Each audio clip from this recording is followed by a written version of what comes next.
আর DP box ওয়ালের ভিতরে বসানোর জন্য মোটামুটি আলহামদুলিল্লাহ রেডি দেখতেছেন। তো উপরে আপনারা দেখতেছেন মালবুশ দিয়ে সুন্দরভাবে পাইপিং করার জন্য প্রতিটা সিস্টেম করা আছে। এখানে এটা হলো 2 ইঞ্চি পাইপ, যেটা দিয়ে আমার মিল লাইন আসবে, যত মিলি তারই হোক ইনশাল্লাহ চলে আসবে একদম 180 মিলি পর্যন্ত ইনশাল্লাহ এখান থেকে কেবল চলে আসবে। আর এগুলো হলো 3-4 সকল কিছু আপনার মালবুশ, আমরা এখানে মালবুশ বলে থাকি, আমাদের দেশে হয়তো কি বলে থাকে আমি আসলেও জানি না। আমাদের দেশে এই জিনিসটার ওয়ারিং আমি নিজেও করিনি কোনো দিনও। দেখতেছেন এটা হলো নিচের পাইপিং, এখানে অবশ্যই দেখতেছেন নিচের পাইপিং, নিচে সুন্দর মতো মালবুশ করা হয়ে গেছে।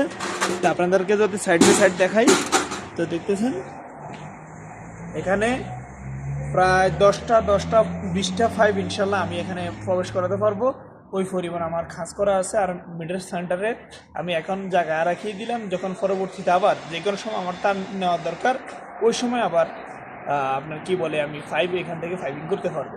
তো অবশ্যই কাজ করলে হয় না, ইলেকট্রিক কাজ আপনারা বুঝিনি, মোটামুটি মাথা দিয়ে কাজ করতে হয়। এটা হলো আমার উপর সেকশন, এটা হলো নিচের সেকশন। তো আরেকটা সেকশন হলো আমার এখানে অলরেডি 2টা ডিবি বসানো হয়ে গেছে। তো দেখতেছেন এখানে সেম, এটা হলো 10x10 ডিবি, কিন্তু এই জিনিসটার ভিতরে আমার সেম সিস্টেমে সেম মালবুশ সিস্টেম করা হয়েছে। দেখতেছেন কীভাবে মালবুশ সিস্টেম করা হয়েছে, যেন সুন্দরভাবে পাইপিং করা যায়, সুন্দরভাবে কাজগুলো করা যায়।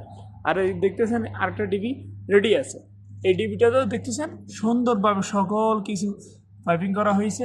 আর এটা হলো সকেট সিস্টেম, দেখতেছেন সকেট সিস্টেম, সকেট সুন্দরভাবে সারিবদ্ধভাবে বসানো হয়েছে। তো এটা হলো আমার 2য় পর্যায়ের কাজ ইনশাল্লাহ। তো কীভাবে ডিপি বক্স বসাইছি দেখতেছেন ইনশাল্লাহ পরবর্তী পর্যায়ে। ততক্ষণ পর্যন্ত আমার পাশে থাকুন, সুস্থ থাকুন, ভালো থাকুন। আসসালামু আলাইকুম রহমতুল্লাহি ওয়া বারাকাতুহু।